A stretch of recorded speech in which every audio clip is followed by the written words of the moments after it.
Okay, everybody, welcome. We're going to get started on this Sustainable Green Printing Partnership webinar.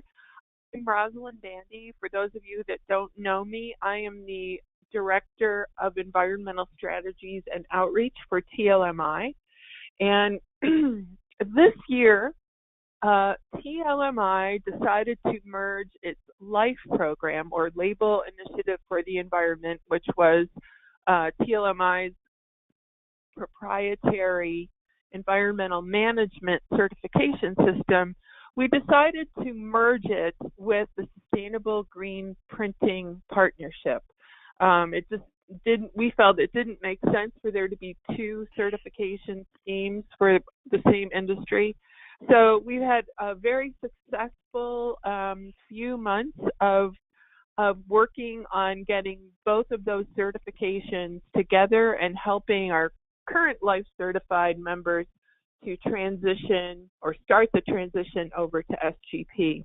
So we've done two webinars previous to this that have been strictly for those LIFE certified members. And those webinars have focused on some of the crossover between LIFE and SGP. And if you would like to review that webinar, we have it on the TLMI website for TLMI members. It's in the media archives. If you have trouble finding it, just shoot me an email. This webinar is a little bit different because it really doesn't focus on that crossover. It really just tells you about SGP. So we've opened this webinar up to all TLMI members, both previously LIFE certified and previously not. And so we have the team from Sustainable Green Printing presenting. I'd like to, and they will introduce themselves as well, but we have Marcy Kintner, who's going to start out looking at the SGP process. And we also have Wendy Naden, who you might be interested to know is their head auditor. So she'll also be doing some explanation of the process. So if you have any questions that come to mind during their presentation time, type them into the box. We're going to keep everybody muted, and at the end, I will read off some of the questions, or if they're appropriate during the presentation, I'll read off some of those questions so that our panelists can respond. We also have Doreen Monteleone from the SGP process who is also attending and will be able to answer questions as well. So Marcy, why don't I pass this over to you? You can get started, and I'll let you know when we have questions, and we can pause, or we can take them all at the end, whatever works for you. Okay, great. Thanks, Roz, and welcome everyone. So we're really excited to be here to be able to talk about the SGP process with you.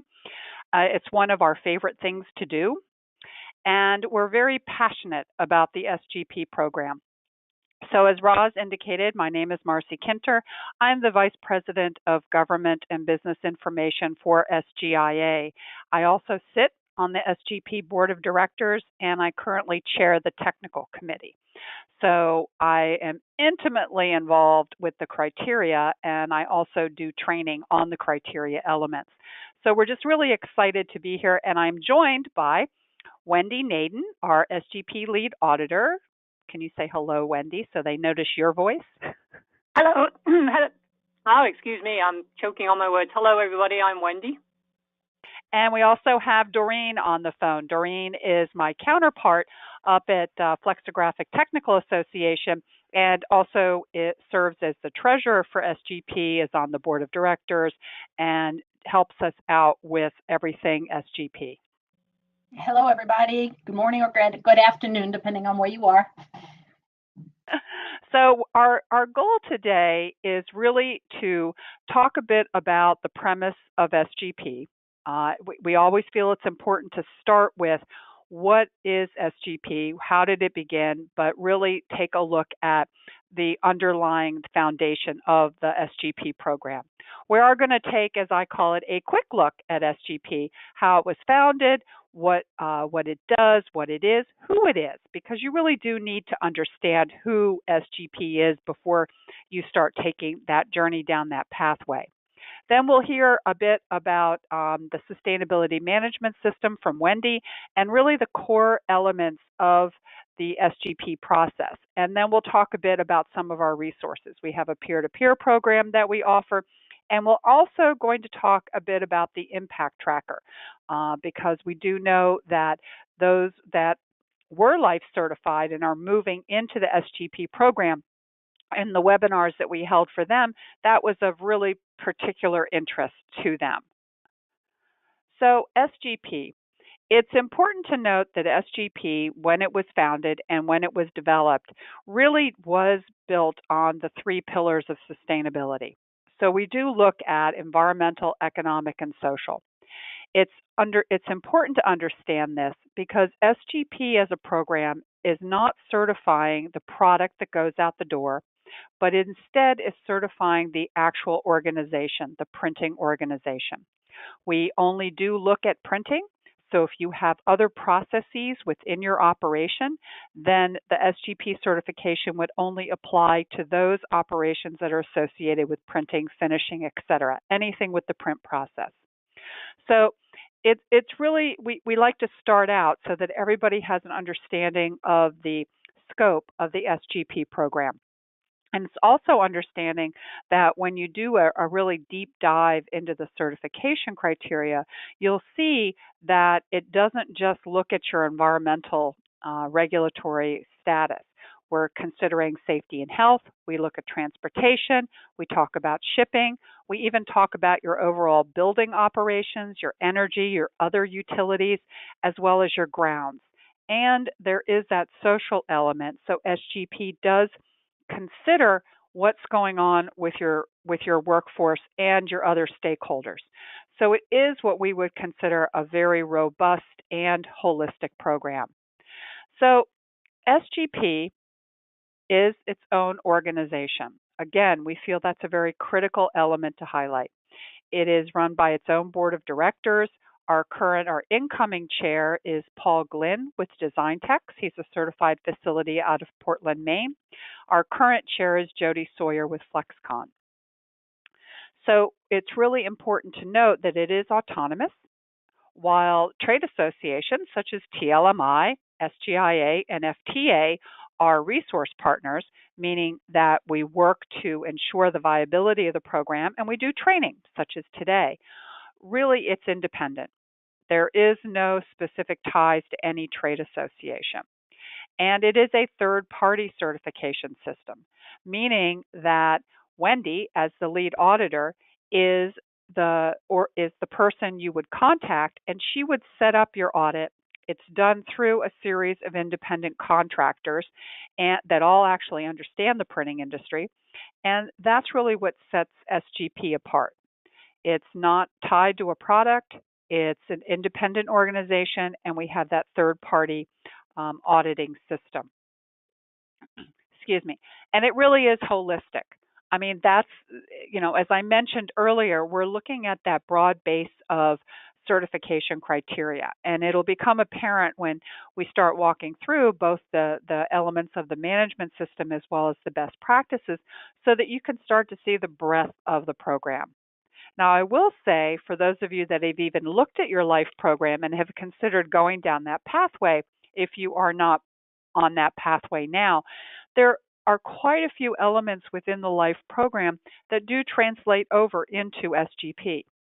So if you are familiar with the LIFE program and that's your frame of reference, I do encourage you to watch the webinar that Roz mentioned at the beginning of this program, because that will give you a really good concept and idea of how the two programs contrast and compare.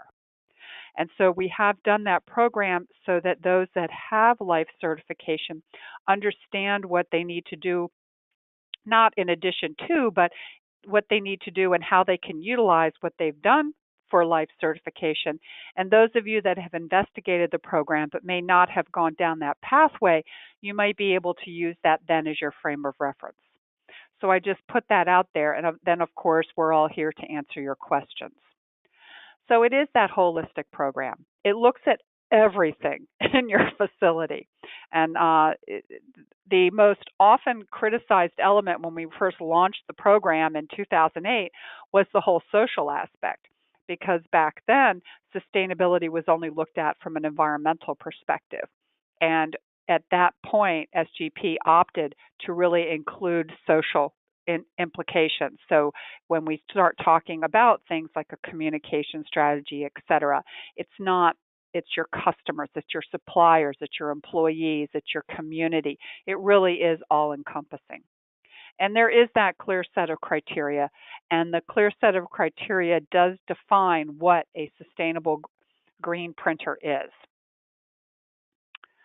So one of the really, we consider critical and important elements of the SGP program is the idea that it provides transparency.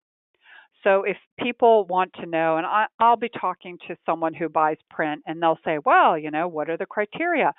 I'll point them to the SGP website because the criteria is there.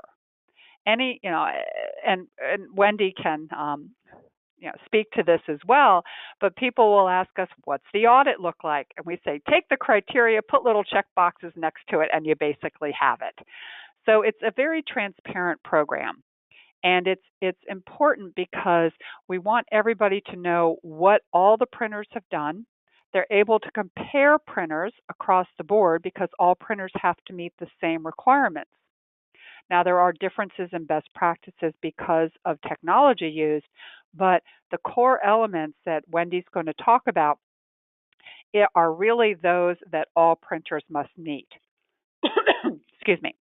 And then there's a requirement that they communicate, that they share publicly this information. And not only that, when we were looking at developing the program, it wasn't just, well, we like to call it a back of the napkin program where a couple of us sat around a dinner table and said, oh my gosh, we need to do something. But it really was developed by a true stakeholder approach. So we had this entire diverse group of people sitting around the table, about 20 to 25, really talking about what would make a really robust program. And I will say the criteria has been updated 3 times since the initial launch, and every time it's updated, it goes out for public review and comment. The technical committee reviews those comments, responds to those comments, and then the board of directors actually has to take the step to move to adopt the new criteria. So as I said, it's a very transparent process all the way around. And also what we like to look at is that there's a reasonable cost to the program. That was one of the, I guess, the underlying parameters, is that they really wanted it to be a little bit, just really making sure that the cost was reasonable for all print facilities, regardless of size. And we do have all different sizes as well as processes within SGP. So the SGP program is fairly straightforward.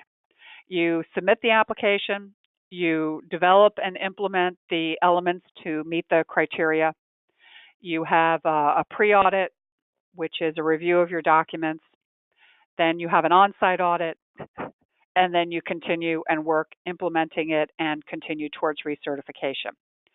So you can see that it is fairly straightforward. What's the second bullet, the develop and implement elements to meet the criteria, is probably the most complicated at times, but also the most time consuming. And we're very upfront to say that it is not a checklist type of program. So we're going to talk a little bit about a management system, et cetera. And for this, I'm going to turn it over to Wendy to walk through the criteria elements. And then Wendy, if you can just go ahead and let me know when to move the slide through, we'll go through the program. Okay, will do. Thank you, Marcy. So SGP certification is based on a management system. It's a sustainability management system. But all management systems operate the same way. So you may have heard of the ISO management systems. They have them for quality, for example, and also for environment, amongst other things. But they all have common elements. So the structure of a management system is that it is an organized way of looking at, planning for, and managing one particular aspect of the operation. So for the SGP program, it's sustainability. So how do you set up that management system, and what does a management system look like? And from my experience as an auditor that I can share with you is that some facilities that have never worked with a management system before really struggle with this concept of what a management system is. So it is a set of policies and procedures that your company writes that documents how you are going to address and conduct certain activities. And the idea of a management system is that everything is standardized and systematic, so that everybody does things the same way, and that year after year things are also done the same way, so that there is a consistent approach to things.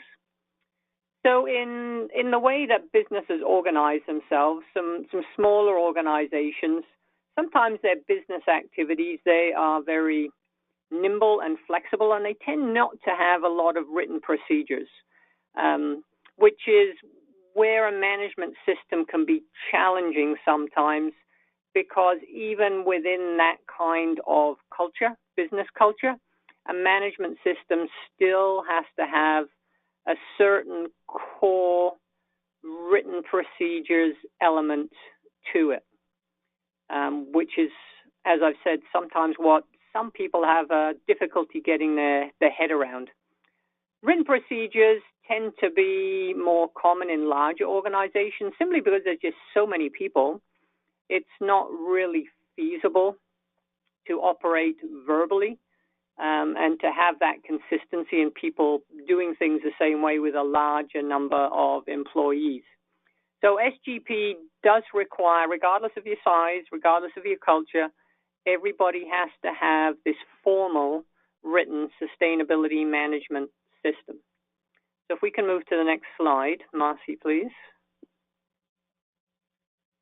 The basic premise of any management system, and the sustainability management system for SGP follows this model, is the plan, do, check, act model. So essentially the previous slide where Marcy showed in a linear fashion how you implement SGP to certification, how that process works.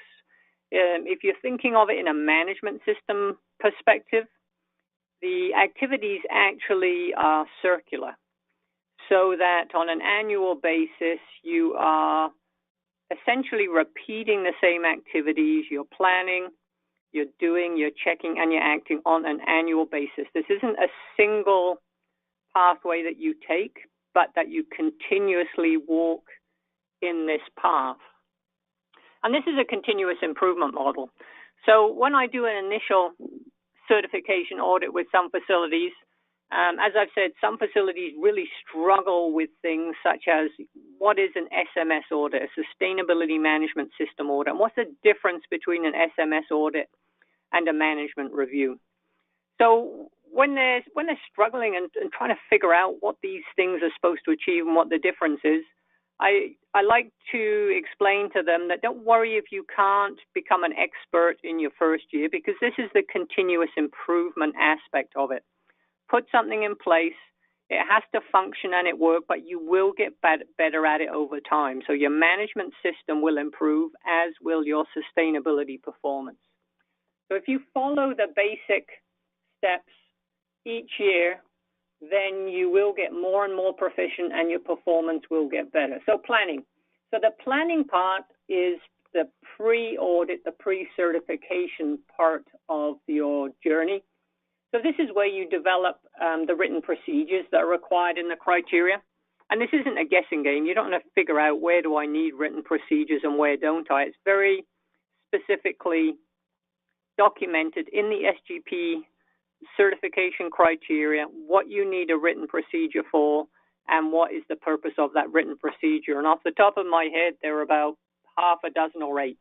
It's a limited number. You don't need to have reams and reams of these written procedures. There are also best practices contained in the certification criteria. They don't all need to have documentation for them. Some of them are just things that you do. Some of them do need documentation. There's quite a wide variety of them, but this is part of the planning. You write your procedures which contain your documented intent to do something. You implement the best practices, and you set goals. So you will choose a continuous improvement goal for the year, and you will set a goal for that year. So, for example, you might decide that you are going to reduce your electricity usage by 5% compared to last year. That's your goal. Those are your plans. Once you've got your head around the plans and you've got the written procedures in place and you've got a handle on what you need to do, then you implement those plans. That's the doing part. So in order to do, you have to train employees on your written procedures and on the requirements so they know what it is they're expected to do and how they're expected to do it. And once they've been trained and they know what to do, then they can actually implement and actually follow those procedures. Depending on what they are, they don't need to do them. They're not necessarily daily activities. They might be once in a while activities such as the SMS audit. It varies on what your written procedures are. So then you implement, that's the doing part. Towards the end of the annual cycle, typically, then you check. You check to see all those activities that we planned for and we implemented, how well are we doing? And how you do that checking is by measuring key performance indicators. We call those metrics, so that you will measure things such as your energy usage, your water usage, what your waste is, what your injury and illness stats are, those kinds of things. And they're all in the SGP metrics file. Again, there's no guessing on what you have to measure as part of the checking. There are specified audits and assessments that you need to do. And again, those are all spelled out in the SGP criteria. So that's the checking part. You're taking a look and seeing how are we doing and what are we achieving. And then based on what you find in the check stage, then you act on those. You might have found in your SMS audit, for example, that maybe your committee only met 3 times instead of 4 because you got really busy and you had this huge customer order come in and it fell by the wayside. So then you need to implement some kind of measure to make sure that doesn't happen again. Or you might find in your recommendations, as a result of the metrics from this year, your water usage actually increased this year compared to last year. So you need to go and figure out why that happened and put in place measures to address that so that you can work towards reducing that kind of issue. So it's the plan, do, check, act. And once you've been through that cycle once, you start all over again. So in the second year, this would be after your certification criteria, after your certification audit, and you've become certified, you start planning again. You don't have to write your written procedures again. You've already written them. Typically, they will need a review, and they might need a little bit of minor tweaking, but typically once they're written, they're written. You might need to take a look at your best practices again to see if there are things you need to do differently, but you definitely have to set new goals each year. So each year, you're definitely planning for goals and you're setting dates for certain activities. And again, you just go through the cycle again. Now you've got your continuous improvement project for the year. You maybe identified some improvements from last year, which you are going to implement. You're going to do the do part. And then finally, you come around, and at the end of the second year, you check again. And you measure your metrics, and you look at your audits and assessments and see how well you're doing. So you're continuously going through this cycle. So if you feel like, and I see this a lot, facilities are very unsure that they're ready for audit, I always encourage facilities, if you've got most of the things in place and you've got the key activities completed, the audit is part of the process. This is part of your checking process. and it will actually help you with your management system because it will give you a measure of where you're at, where your weaknesses are, and how you can improve your system. There is no penalty if you have corrective actions in your audit. All that really indicates is that you need to address those kinds of things, put plans in place, start in this cycle of plan, do, check, act, plan how you're going to address those things, and just go through the cycle again and address those issues. So that's the plan, do, check, act model of the management system, any management system, and what an auditor is looking for to see that you are following this process. So if we can move on to the next slide, Marcy, please. So specifically looking at the SMS elements within the SGP program that you need for certification. One of the first things that you need to develop is a sustainability policy.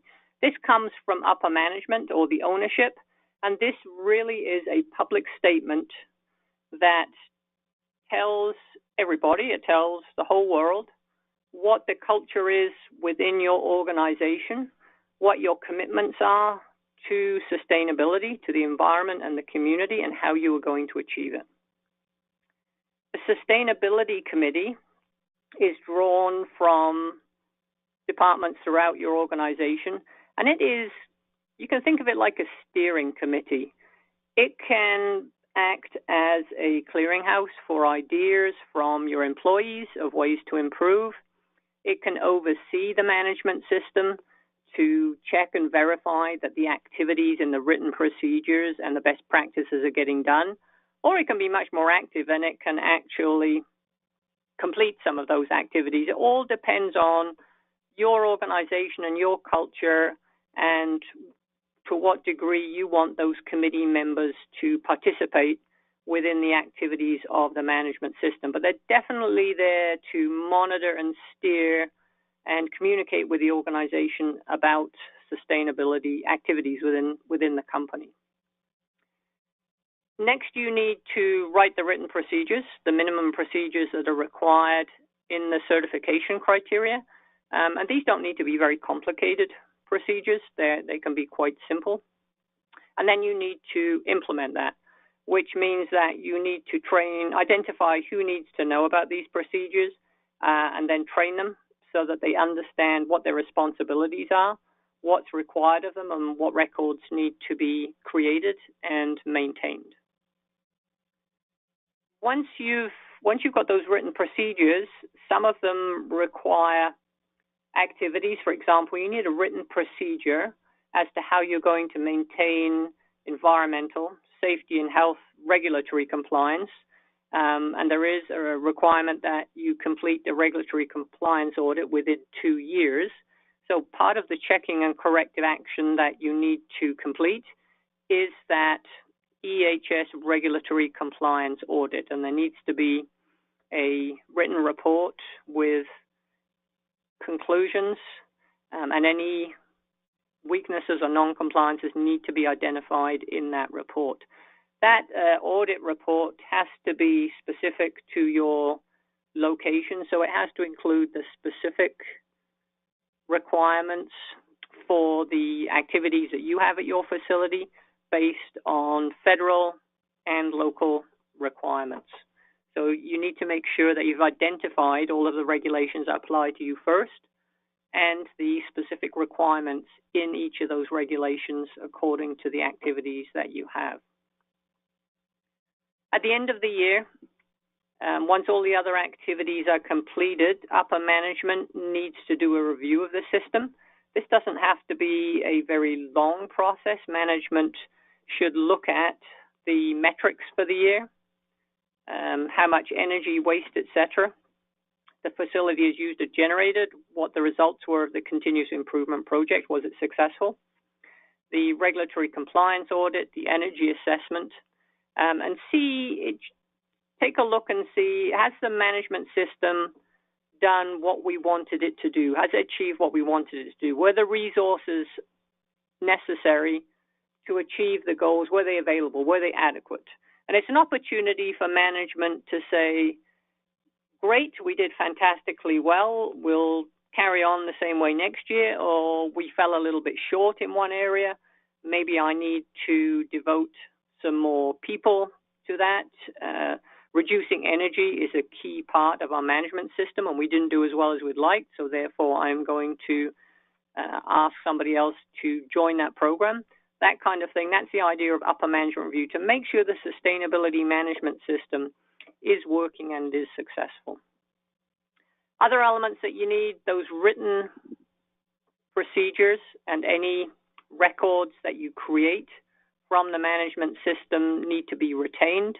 That's document control. Ideally, they should all be located in the same place so that they can be easily retrieved, and especially when the auditor comes on site, that you can produce them for the auditor to review.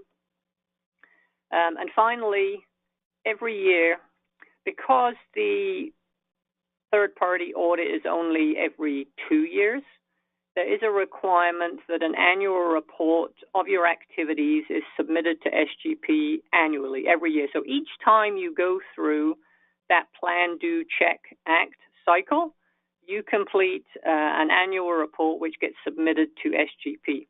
In prior years, that was a hard copy, a physical report. As we move to implement the impact tracker, there is actually a page on the impact tracker where you can upload all your documents, and when that's complete, that will actually constitute your annual report. So those are the elements for certification. If we can move on, Marcy, please. In the best practices area, and when you look at the SGP certification criteria, and I'm not sure if any of you have, it is broken up into two distinct sections, which is why you will hear Marcy and myself talking about these two particular things, the management system part of it and the best practices. So the best practices are the things that you do out in the printing area, typically. It also includes utility management and transportation management and chemical management. Those are all best practices.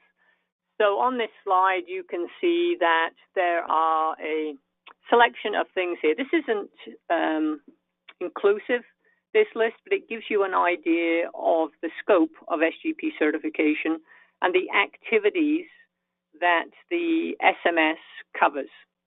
So I've already mentioned that part of the checking of your management system is measuring and capturing key performance indicators. Those are your annual metrics, and you are required to monitor and collect those every year.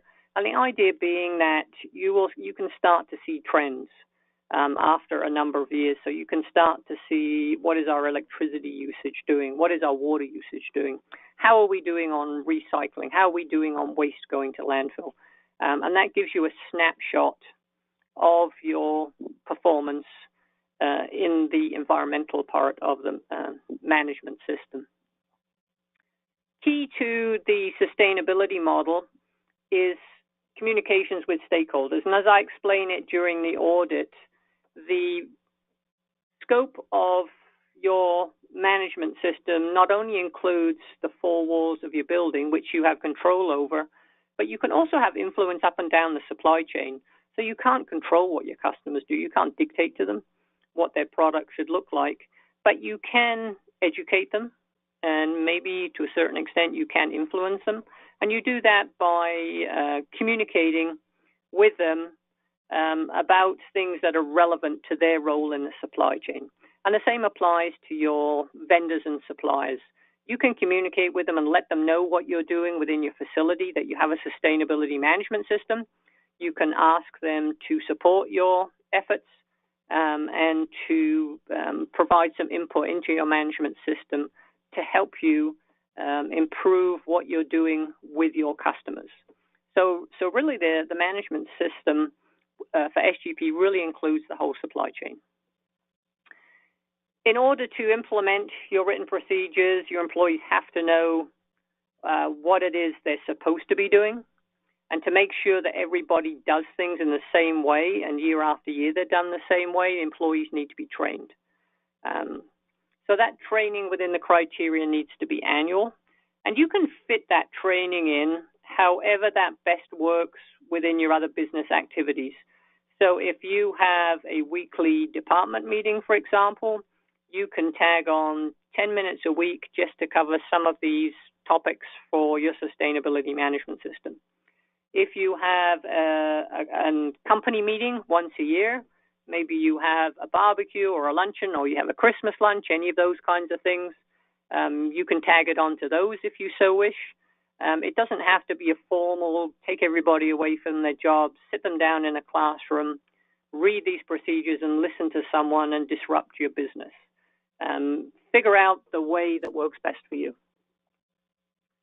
There is a requirement for an air emission reduction assessment. This is an environmental activity. It looks at your VOCs and your HAPs that are emitted outside into the environment.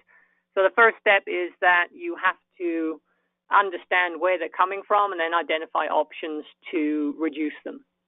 The flip side of that is health and safety. So those same chemicals are also released inside the facility sometimes. So you also need to ensure, as part of your chemical management program, that your employees aren't being exposed to excessive levels of chemicals. And I think I've mentioned some of the other best practices. It looks at waste management, transportation, energy, and as Marcy mentioned, it also looks at your grounds. So you can see that the scope of what the SMS looks like is way more than just your printed product and what goes on to the substrate. If we can move on, Marcy, please. Okay. So each best practice typically aligns. Do you want to take this one, Marcy? Well, go for it. Yep, just as long as one of us is talking. I was actually going to ask Roz. Roz, are there any questions right now before Wendy goes on into how they're all aligned? No questions so far, and Okay. I will remind the audience, if you have a question, just type it in and we will address it. Great. Okay. That's all I just wanted to do before you moved into this, Wendy, was just to make sure there were no questions. Okay, go for it. So each best practice typically aligns with an SMS element. So as I've said, the criteria is really split into two main sections: the SMS, the Sustainability Management System part of the criteria, and the best practice. And there's typically a lineup. So for example, some of the SMS elements are you have to have a written procedure to demonstrate how you're going to comply with safety and health regulations. So there are some best practices that align with that. So another best practice that aligns with that is the indoor air quality requirement, that you need to be able to show that your employees aren't being exposed to harmful levels of chemicals. So typically, each one of the best practices lines up with an SMS element. Next slide, and do you want to take it from here, Marcy?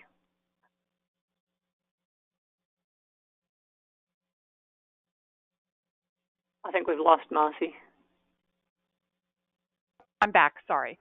Okay. This is a really important point for people to understand, because it's critical that it's understood that the best practices are not just standalone elements, that the SGP program took a hard look and really identified these best practices as what we would term in the management system world as a significant environmental aspect, something that the SGP program and the board of directors really felt strongly that the industry needed to focus on.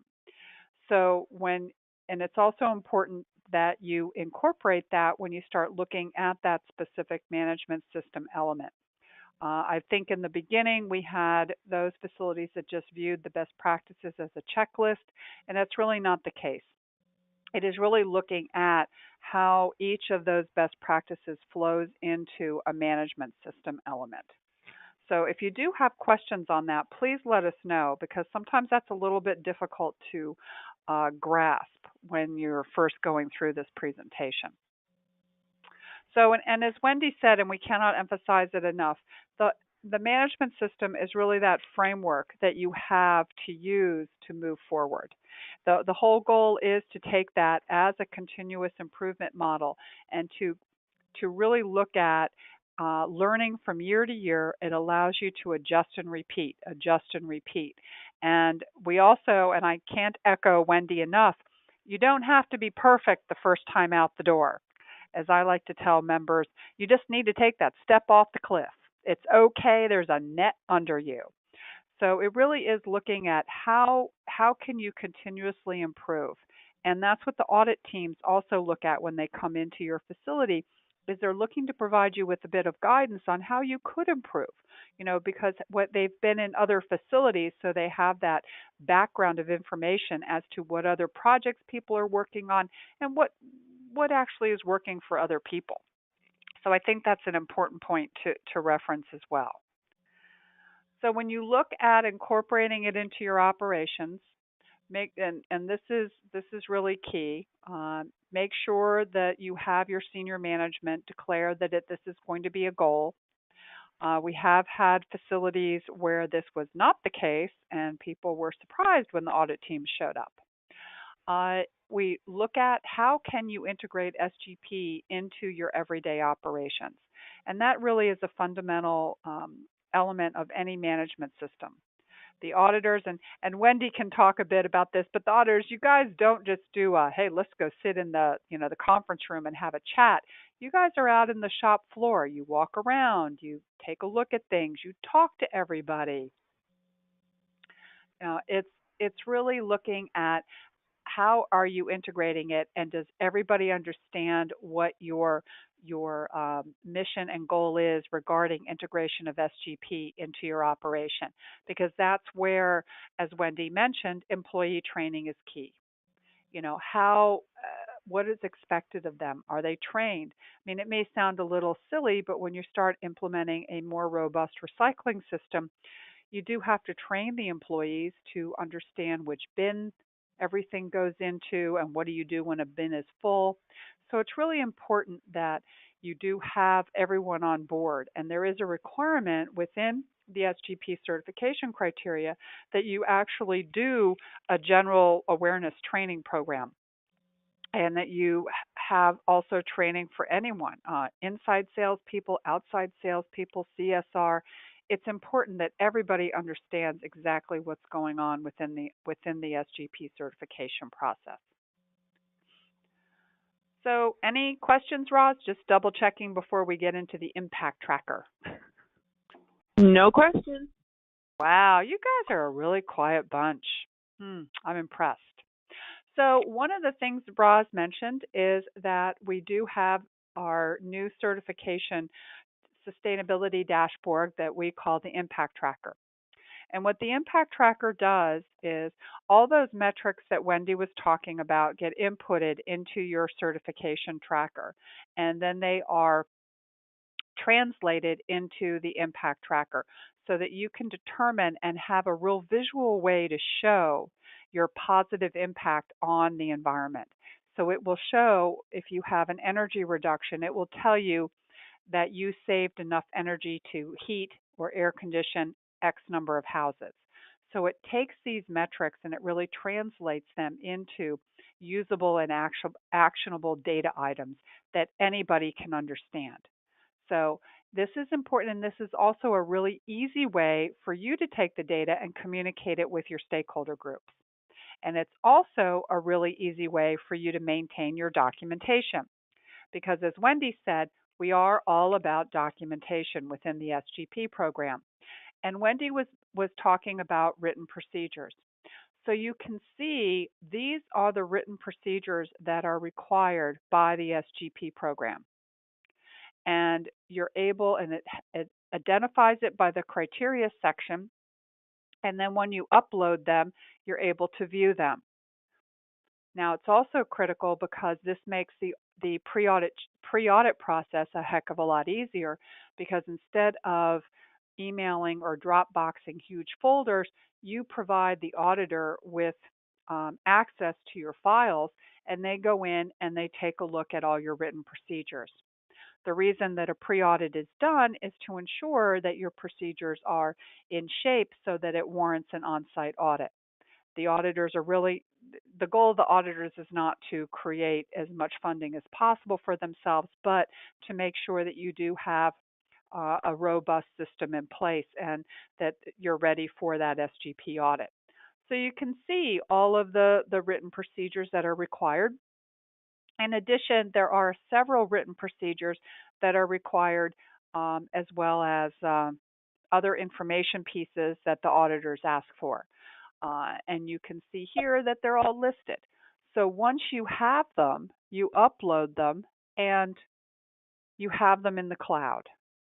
So much easier, so much easier than when you had to maintain everything in either a notebook or in files on your computer. It's all here readily accessible. And we don't, but the company that provides the dashboard for us provides training to each and every facility as they onboard them. Hey, Marcy, yes, ma'am. Couple of questions. If Ooh. you want to take, is this a good time to? Sure. So now the impact tracker, do you recommend that gets filled out monthly with, your gas, water usage, and so forth? Interesting. What, Wendy? I mean, if we go to the annual report, it's in the annual report that we require annual metrics. I'm not sure because I can't get into the actual back end since this is just a cut and paste. Wendy, do you know if they're able to enter on a monthly basis? You would be able to if you uploaded your metrics file and just updated your metrics file on a monthly basis. You could do that if you wanted to. Do most companies do that, or just do it annually? Yeah, the metrics are only required to be uploaded and revised annually, but if you wanted to do it monthly, there's no reason why you couldn't do that. Okay, next question. What about if you're a company that uses subcontractors? What would be the best way to handle that? So are you talking subcontractors? Sorry guys, going backwards here. You see here, training contractors about sustainability program and responsibilities. So there is a specific requirement within SGP to train those contractors that have specific responsibilities regarding mostly your continuous improvement process, but also under general awareness and communication, there is a requirement that you educate anyone, including your customers, your suppliers, as well as contractors coming on board. Say they're just coming on board, I don't know, to do some work in your office or something, then it is a requirement that they are informed of your sustainability efforts. And that can be as simple as having a copy of your sustainability policy at the front desk and they read it and sign, having a fact sheet about what you're doing, they read it and they sign. Most printing operations that I've been to lately, I have to sign in anyway, and they may give me a safety policy to read depending upon the organization or something. So when you do have contractors, there is a specific requirement that they are to they are to do that. So if you're talking about subcontractors where some of your work goes off-site, where you'll have subcontractors that do some of the work on your product.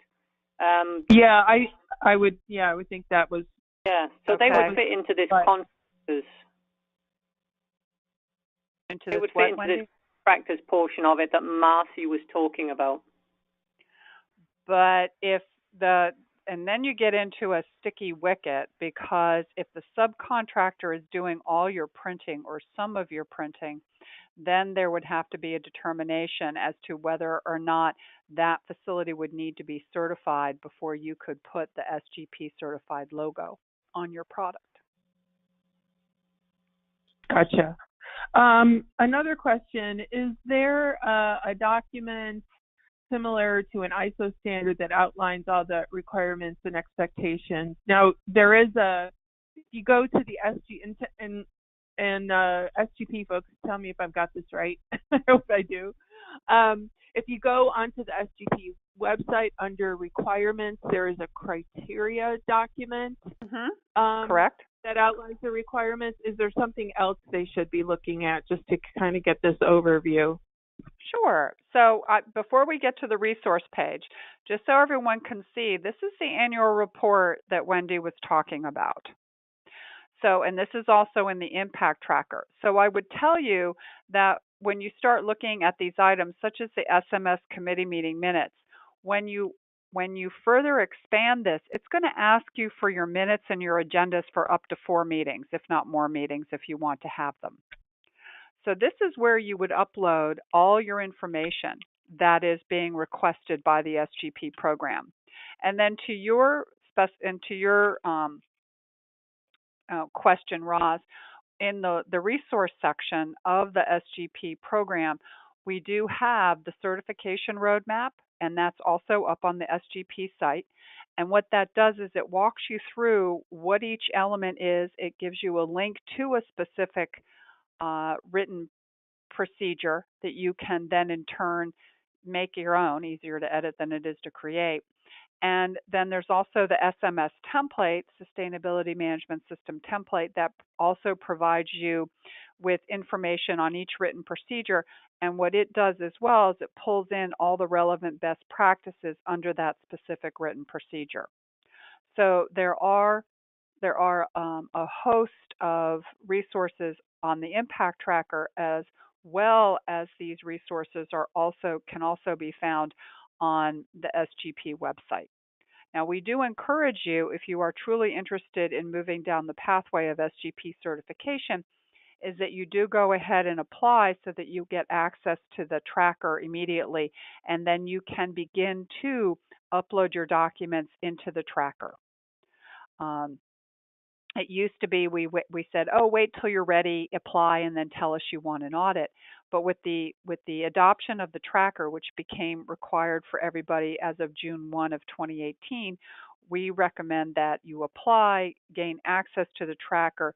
That way you have a place to put your documents and you're able to see whether or not you are moving down that pathway.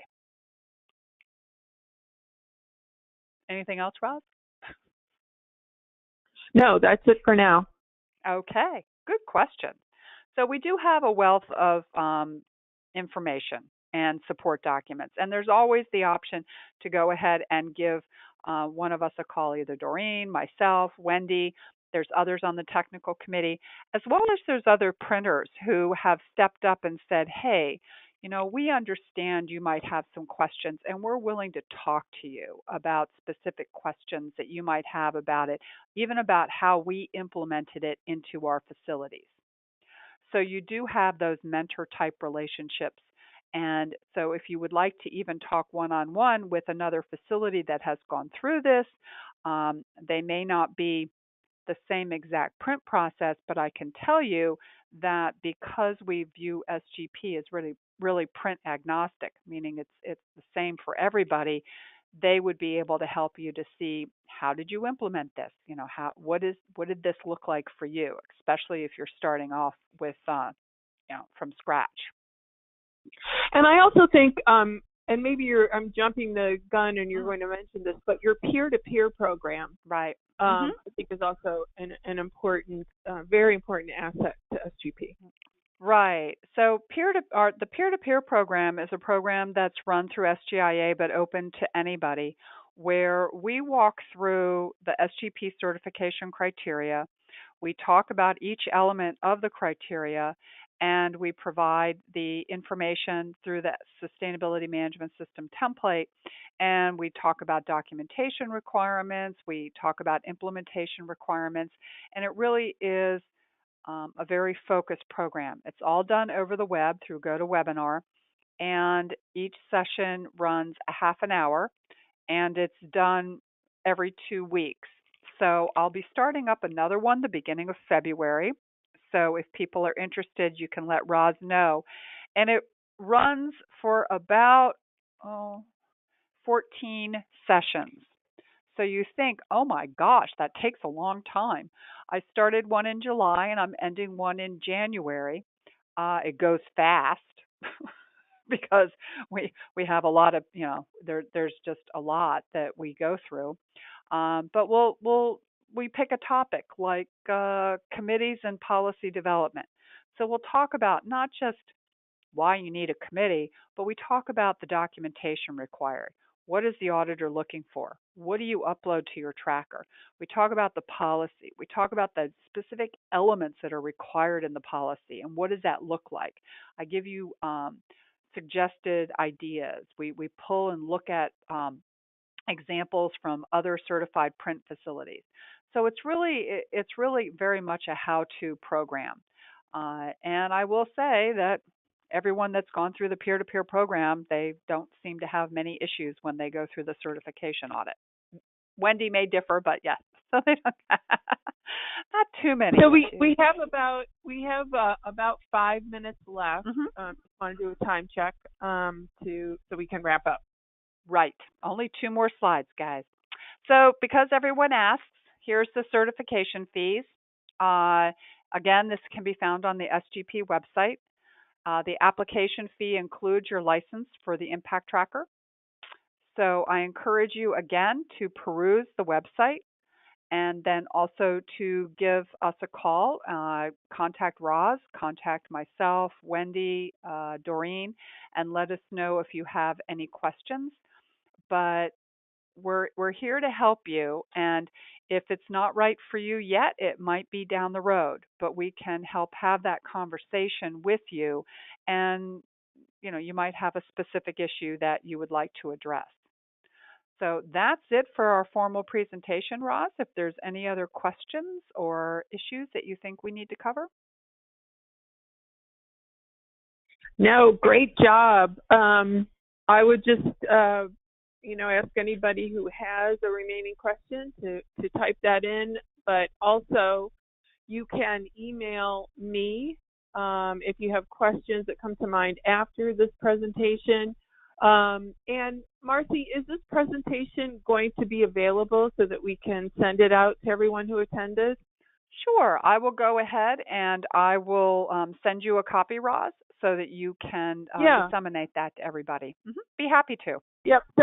Send it to me, and then I'll make sure that everyone who attended the webinar gets a copy of this. And then, again, if any of you have follow-up questions, you can shoot them to me. I'll put you in touch with Marcy or Wendy, and you can communicate with them directly.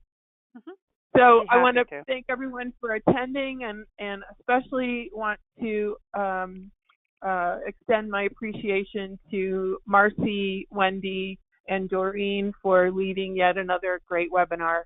This also has been recorded and will be on the TLMI website under Media and Archives. Thank you, everyone. Have a great day. Bye-bye. Thank you.